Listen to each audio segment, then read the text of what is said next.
Which heroes should you be playing right now to dominate in Overwatch competitive and gain easy SR? Ladies and gentlemen, I'm Stylosa and welcome to the channel. Now, I've made a lot of wild claims there. Get easy SR, which heroes should you be playing to dominate? What we're going to do in this video is look at each role. We're also going to look at the way the meta is developing. Then we can make informed decisions on what heroes we should be playing to get maximum value, which means we should be able to climb the ladder faster and gain easier SR. Okay, let's open up with the tanks. Firstly, Sigma is heavily influencing the tank meta. Sigma is very, very disruptive because he's the latest hero, so a lot of people are picking him up. And Sigma is super fun to play, so people are generally going to play as Sigma. So if you are queuing as tank and you get a Sigma on your team, which is more than a 50% chance right now easily, what tank should you play to complement the Sigma? It is very simple. You play Orisa. Orisa works really, really well with Sigma. You can play Reinhardt as well, and you'll notice what the running theme is here. It's double barrier. We think the meta is heavily going in the direction of a double barrier meta. Now, I think that's kind of a bit obnoxious, but hey, if it's happening, if it's super effective and you're a tank player and you've got the Sigma on your team, maybe you pick up the Orisa or you pick up the Reinhardt. If I had to choose, I'd pick the Orisa. On the flip side, if you go into the game and you notice you've got a Zarya, you should 100% play Reinhardt. This is because Zarya will charge faster off the Reinhardt than any other tank, maybe with the exception of a Winston, although Winston is slightly out of favor right now because of other heroes we'll get onto in a minute in this video, specifically Mei and Reaper and other damage heroes like Hanzo, who can just literally delete Winston, which is a bit sad, but hey, we'll get onto that. And also, it's hard for Winston to dive into an Orisa or even into a Sigma. You can't really do too much against them. So, if you get a Reinhardt, you could play a Zarya. You see where I'm going with this? Look at what your tank partner is doing and then build your selection off them. And the thing with tanks is tanks heavily influence what the enemy support, the enemy DPS, and to some regard their support, but typically what their DPS should be playing. Because if you've got a lot of barriers, they need barrier break. And if they don't have barrier break, you know, if they're playing like a Tracer and a Genji into a Reinhardt and an Orisa, they're not going to get much value there because there's going to be so many barriers. It's just going to be very difficult for them to get things done. They're going to have to really go out of their way to flank, and it's going to be super difficult. In that case, they'd be looking at taking a Hanzo and then maybe something else to help with barrier break. You could maybe throw a Junkrat in randomly, but the Hanzo would be the main barrier break combo. And if they don't change, then you win because of your tank selection. So let's just recap this because I don't want to get confused, guys. I want to be very clear here. Reinhardt, Zarya, super strong. Orisa, Sigma, super, super strong. Now, you can do other things. You can do, if you're a Hog player and you've got an Orisa, well, you can still go for the ball and chain combo. It works well still now. Go for it. One hero I've not really spoken about too much is D.Va. D.Va can work because most of the tanks can work, but in this video, we're specifically focusing on what comps we should be looking to build based off what our partner is picking in the same role that we're playing. And tanks are very strong right now, so there is a lot of options, but remember, Reinhardt, Zarya, Orisa, Sigma. You can't go wrong with those combos. Let's talk about damage. Damage, it's all about Mei. Mei is super powerful. We talk about free low, ladies and gentlemen. You may have heard this term. It means free elo, and yes, you will get that if you play Mei. It means you'll get free SR almost because Mei is ridiculously powerful. If you land your... Mei is all about walls. If you get your walls placement correctly, you can section off the enemy before they advance. You can cut off their tanks as a push is happening and then just obliterate them. Mei is so strong right now. She is incredible. And also, because we've got the 2-2-2 meta, it means that Mei feels this sort of like damage, but also tank roll. So she makes you way more powerful. And we know how powerful GOAT's comps were in the past by being very tanky and have a lot of sustain. And that's what Mei brings you. And Mei has got a really powerful ultimate, which can just swing the flow of fights. And of course, she's really good for stalling out points as well. So Mei is definitely a hero you should be playing right now if you play damage. Hanzo is the next hero. Hanzo is OP. He's totally OP. He does a lot of damage. You get a lot of value off Hanzo. But the thing with Hanzo is he's very good at breaking down barriers. If we're going into a double barrier meta, well, Hanzo is just going to delete barriers. And this goes back to what I touched on in the tank segment. If you notice the enemy team have got an Orisa and a Sigma, and maybe you're playing a McCree, you should swap the McCree to a Hanzo because you've got more barrier break, and you should do it fast. Also, if the enemy team have got a Hammond and a D.Va, let's say, which is a bit of a weird tank line, but if they've got that, whatever, then you maybe don't want to play the Hanzo because maybe you could play the McCree because he might be more effective. Or maybe you should just play the Mei because you can just freeze the Hammond when he gets near you. Widowmaker is powerful, but Widow's only powerful on certain maps. It's the same general maps that Widow's always been good on, but 222 makes her more effective because there's less sort of things to interfere with Widow, because we're not seeing a lot of dive right now, so you generally don't see a lot of Winston. There might be a Diva that could harass the Widow, but yeah, so maps like Watchpoint Gibraltar, on Ruins, on Ilios Ruins, and also Junkertown, you see a lot of Widow, and she can work really well. Also, like on the first point of King's Row, Widow can work really, really well. So yeah, Widow is one to look out for. Reaper is also quite strong as well. We thought Reaper would be a lot stronger than he actually is right now, but he's still strong. Reaper dominates through a lot of ranks in the game, and he works really well with Mei. For a lot of the reasons why Mei works really well is because, well, he's got a lot of sustain. If a fight breaks out on the point and it's all close combat, well, Reaper probably won't die that easy because he's got a lot of self-sustain. He's healing himself when he does damage, and he's also got a lot of sort of escape. He can use Wraith Walk to get away. He can even teleport himself away. His teleport is actually really strong right now, and you can do some fancy stuff with it where you can teleport mid-fight into the back of the enemy team, then hit them with your ultimate. There's a lot you can do with Reaper, but he's a bit situational.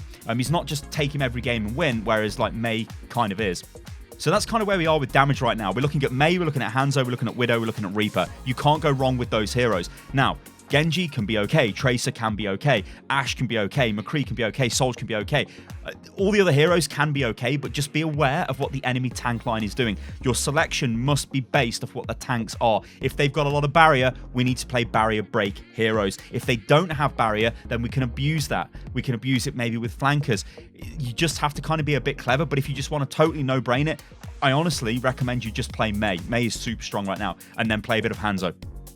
Okay, let's talk about support. Support is in the best place it has been for a very long time. You can play any support right now. They're all viable. There is one support, though, who is absolutely ridiculous, and it's Baptiste. We could maybe throw Moira in this as well, but Baptiste is super strong for one of the reasons I outlined at the start of this video, because of Sigma. Baptiste can shut down Sigma's ultimate with Immortality Field. Sigma can do a very cheesy thing where he uses his Graviton Flux, or Gravitic Flux as it's called, not Graviton, Gravitic Flux, sucks you up into the air, and then he throws his balls at you, then you smash into the ground and die.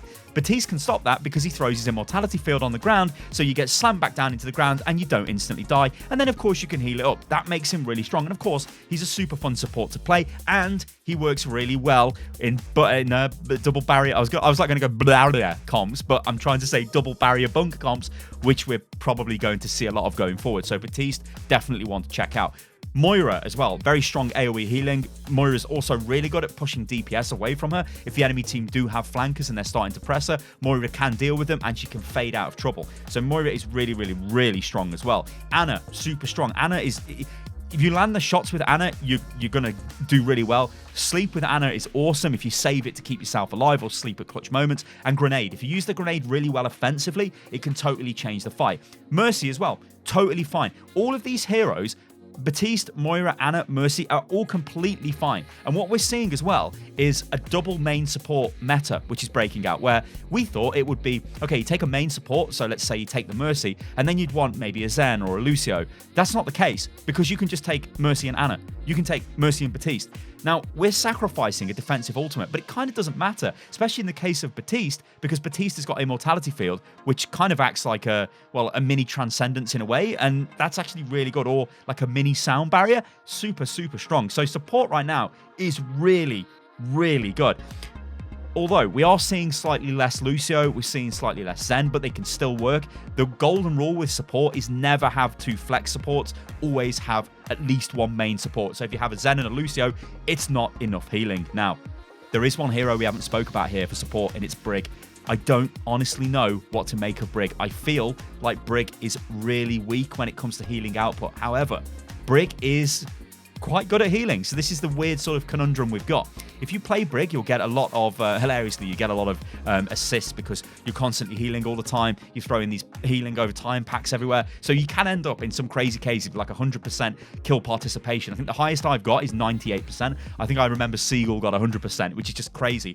Thing with Brig, though, is she's not bringing any kind of burst healing to the table. So she doesn't feel impactful, where Baptiste, if something is happening in its bad times, Baptiste can throw his Immortality Field down. He can use his Regenerative Field. He can start fight. He can drop his Amplification Matrix. There's a lot he can do. Whereas Brig, she just feels way too passive. So right now, we're not sure where Brig is. So for supports, I would honestly look at Baptiste, and Moira, definitely. And then, well, anything else is kind of fine. Ana, totally fine. In fact, you could throw... I mean, I really like playing Ana. For me, it's like a personal choice. I want to play Ana and Baptiste, and I'm totally fine. So support is really fluid right now.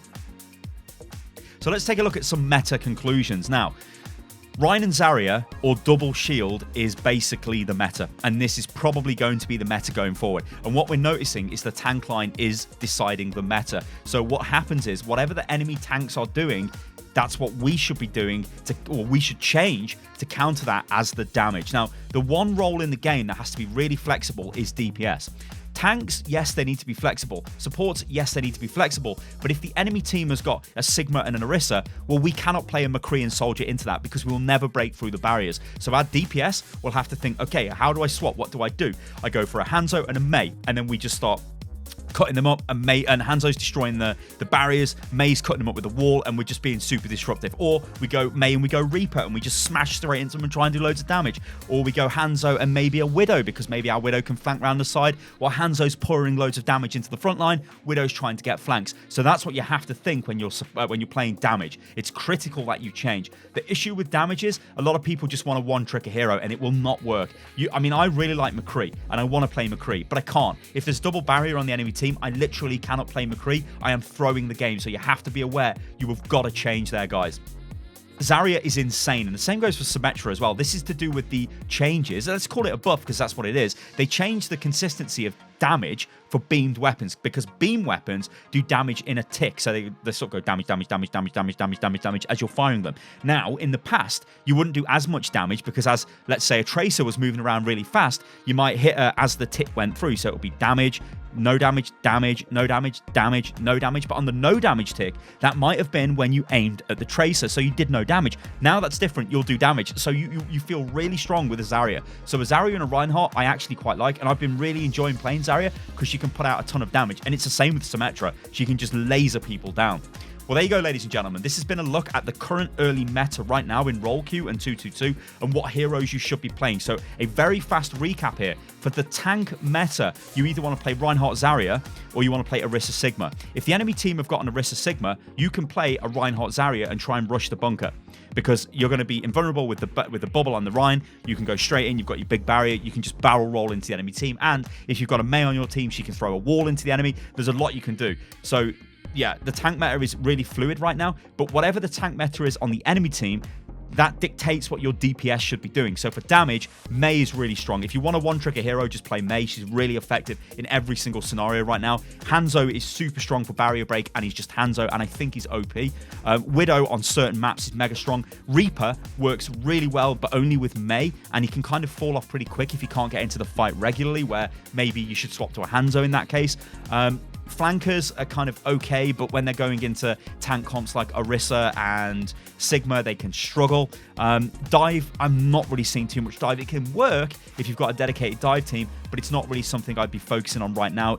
So really, I wouldn't be playing dive DPS as much as I maybe would have in the past. Support, you can basically play whatever you like. Just make sure you've got a main support on your team, but we are seeing double main support all over the place, really strong. Personal preference goes towards Baptiste and Moira here, though. And yeah, I think that's what we're kind of looking at. It's not that complicated, guys, but it's a brave new Overwatch world. Hopefully, this video has given you the advice, the sort of, I guess, the picture of how to get easy SR, because at the start of this video, I did make the claim this will get you easy SR if you watch this video, and you will. You absolutely will. It just comes down to reading what the enemy team have got and then making informed decisions based off the heroes that I've recommended. Guys, I've been Stylosa. This is Unit Lost. If you enjoyed the video, then like the video. Remember, you can follow me on Twitter, which is @Stylosa, and I will catch you lovely lot on the next one. Toodaloo.